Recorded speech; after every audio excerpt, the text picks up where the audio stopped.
Габдулла Тукай, Сөбханалла, Сөбханалла.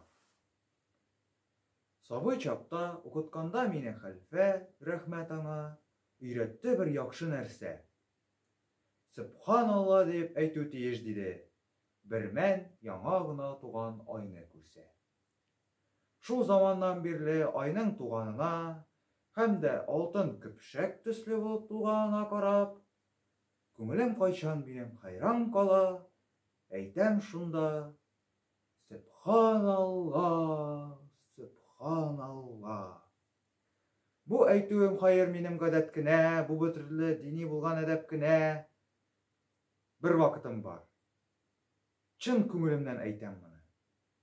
Хәлфәм, яусын сиңа һаман рәхмәт кенә. Менә нәрсә. Күрәм бәгъзан сөйгәнемне, көннәр, төннәр кышкы белән кигәнемне. Шунда минем телем тутлыгадыр. Эшкә кушам тагын шулык белгәнемне.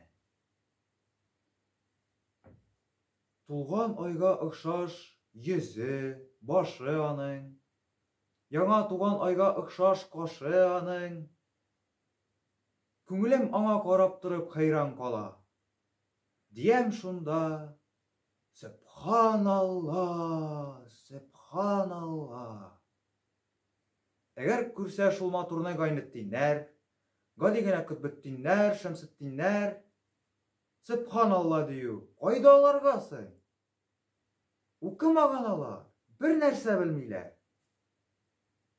Әгәр хәлфә мин дә шулай надан булсам, синнән гыйлем алалмыйча калган булсам, әйтер идем шулар кеби, мин гырфансыз. Әйяй, бигрәк матур икән, чукынган кыз.